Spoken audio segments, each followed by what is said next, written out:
I assume when you clicked on this video, you wanted to become a better medic player.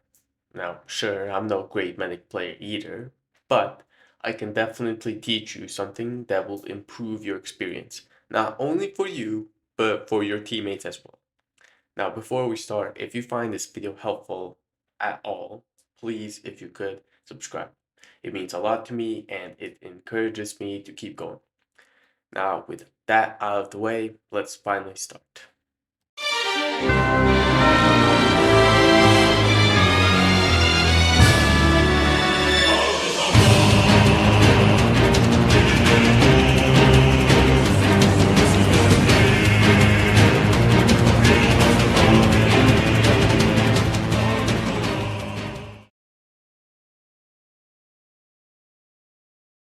Now, most of the time, medic loadouts are important. Going all stock isn't bad, but it can be improved. Let's start with the primary. If you like to play aggressively, you can use the Blutsager. It gives you 3 health for every single syringe hit, but your health regeneration is lowered by 2 health per second. If you want to survive more, use the Overdose. You go faster depending on the percentage of your Uber charge, but your syringes give less damage.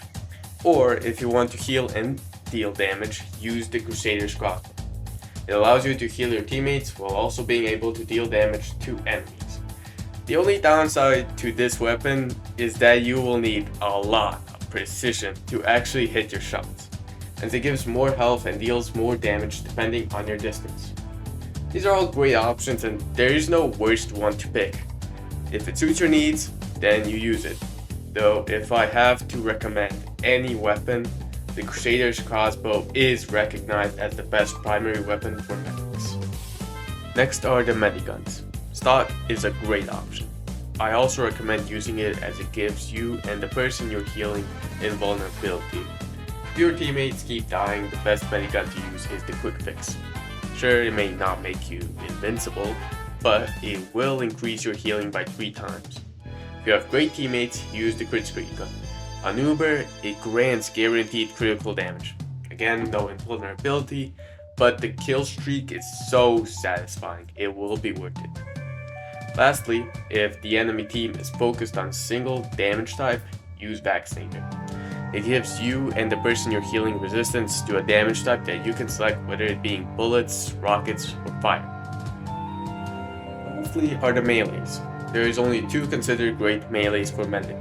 The rest are mainly reskins of the stock weapon, and well, the amputator is only good for competitive, which we won't get into here. So firstly, we'll do Uber Shot. Upon hitting an enemy, you gain 25% Uber charge, which is great for building Uber and works for both offensive and defense. The other one is Silent Battle, which allows you to see the enemy's health, again working for both offensive and defense. Most of these weapons are situational, depending on how you choose to play. I would still recommend practicing every now and then with other weapons if you ever find your main ones.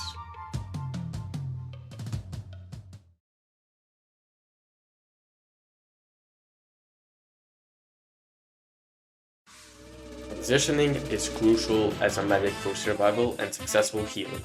Basic mistakes generally involve overcommitting or playing too passive. Along with this, there are some medics that always try to move forward and some medics that are way too aware of the concept that they shouldn't die, so they never push forward to help the team in fights and they will never have an aggressive Uber until someone calls for it. These are different examples of the same positioning issue, but they both stem from bad awareness. The best way to make sure you're positioned well is to evaluate your team's advantages. If you have an advantage, you can play more aggressively. When you have a disadvantage, you play more passively. So a lot to try and process for newer medics. The best place to start is by being aware of smaller things. Uber advantage and the number of players alive on both teams is a good place to start. Constantly be hitting tab, which is the leaderboard, and seeing who is alive and dead. If your demo is dead, you should be holding further back. If the enemy team is down by 3 players, you should be right behind the front lines healing your team. The enemy team has Uber advantage, so you shouldn't be holding somewhere where they can easily pop the Uber and kill you. If you're constantly evaluating those things and asking yourself questions about positioning, you should be able to find yourself in a good spot.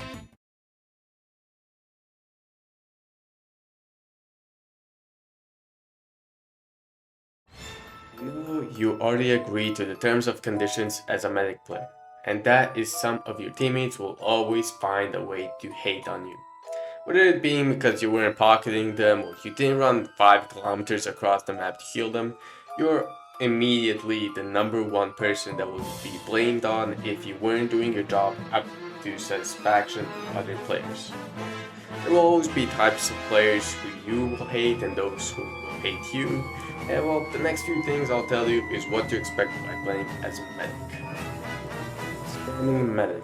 People who spam E until you heal them will always be annoying. A vast majority of them will be toxic if you ignore them. These types of teammates likely want you to pocket them and focus all of your attention to them, and well, if you don't, they're likely to call you out on not healing them. Wasted Ubers. There will definitely be teammates who will hesitate to move forward, wasting a lot of time whether or not they want to continue going forward or play defensively. And another thing, there's pride, which many teammates feel as they deserve more healing than others. Similar to spamming medic, they will hate on you if you don't constantly heal them, even if it means letting every other teammate die. They think they're most important and deserve to be pocketed. Most cases they suffer small damage such as afterburns and they immediately call for you. The best thing to do for these people is to tell them to find a health pack if it's not that serious.